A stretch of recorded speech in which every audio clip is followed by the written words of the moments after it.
What's up guys, Scion Life here, back with another video, and today we're going to be talking about Touge culture in the United States. So to start off, obviously we're going to have to talk about the origins. It's inspired by Japanese mountain pass racing, also known as Touge racing, where drivers navigate tight corners and steep mountains. Now in Japan, this was popular back in the late 80s and in the 90s, but as animes and mangas like Initial D and video games like Gran Turismo became more popular here in the United States, obviously American enthusiasts were more exposed to this style of driving and therefore became more interested as a result. Now, today, a lot of the popularization of Touge driving comes from media, specifically social media, and then also shows such as Initial D and video games like Assetto Corsa and Gran Turismo. Now, all of this came together and it really introduced Touge racing concepts and techniques to a wider audience here in the United States that otherwise would have been very oblivious to what was going on overseas. And over the past 20 years or so in the United States, communities and forums have played a significant role in sharing knowledge and fostering a lot of interest in Touge style driving. And then here recently in the past 5 to 10 years, social media has really blown up, showcasing a lot of build, driving, and Touge roads. So now that we got the origins and the background out of the way, let's dive into the specifics. Let's talk about specific areas and regions that Touge is really popular. Areas like Colorado, California, and sections of the Appalachian Mountains are very popular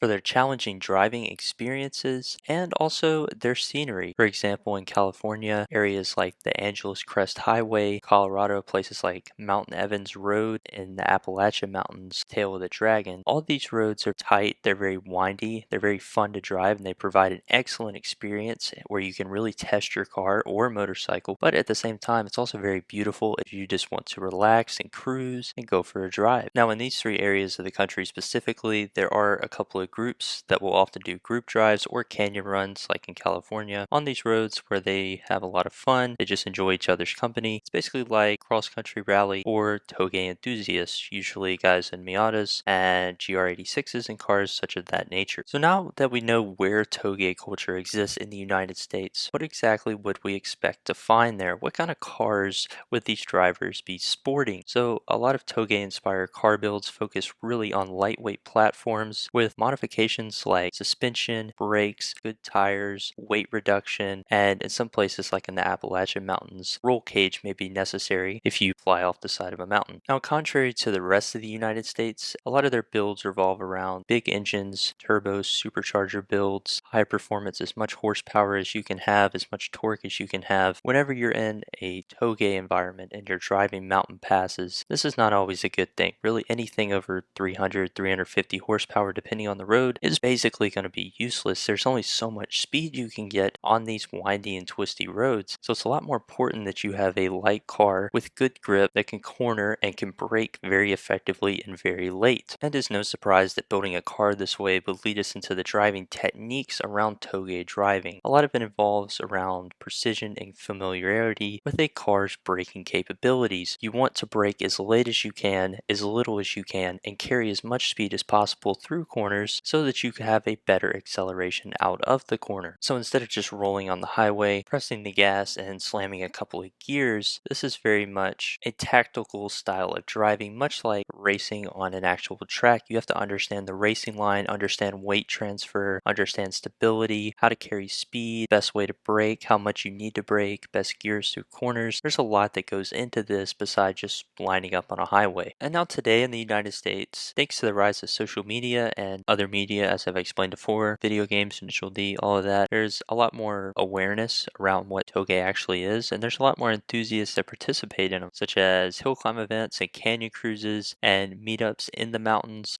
There's a lot of different public and private events nowadays that contribute to Touge culture in the United States. There's some that are televised on TV, such as big one out in Colorado every year at Pikes Peak. There are other ones that are very private, not filmed at all, at nighttime, just out in the mountains or out in the canyons having fun with just a few friends. It's really a very niche community inside of the big car community, just because there's not a whole lot of people that have access to these types of roads or these types of cars to build, and so it's a bit more difficult to find people to bring together and enjoy this type of driving and make it more popular here in the United States. And now let's look into the future, maybe 5 or 10 years down the road. Where is Touge culture going to be at? I think it's going to be about the same as what it is today. I think just because social media exists, it will continue to grow, but there are only really a few areas where toge culture is actually relevant because in a lot of places in the United States, they don't have mountains, they don't have big winding canyons and roads that flow through them. And so it's more difficult not only to find roads to drive on, but also to find people around you that are willing to build cars specifically for toge and to go around and enjoy these types of roads with you. And while I do think that toge driving is a lot more exciting and a lot more fun than simply highway rolls or going to a drag strip or on a back road straight line racing, that's just really not the culture here in the United States. Everything's about power, power, and more power. Bigger tires, bigger engines. Oftentimes to the point to where somebody has something like an 8.6 or a Miata or an S2000. A lot of people will say it's cool, but there is a few people out there in the car community that would make fun of it simply for having a small engine because it's not as fast as other cars that were made here in the States. But that argument kind of falls through because these cars were not built for the same purpose as a Mustang or a Corvette. These cars were built to navigate twisty back roads, tight canyon roads, and mountain passes. So I believe the toge culture in the United States will stay relatively niche, relatively small, and relatively private. So that's all I got for you today. Appreciate you watching. Give me a like, sub, comment, whatever you want, and I'll see you in the next one. Peace.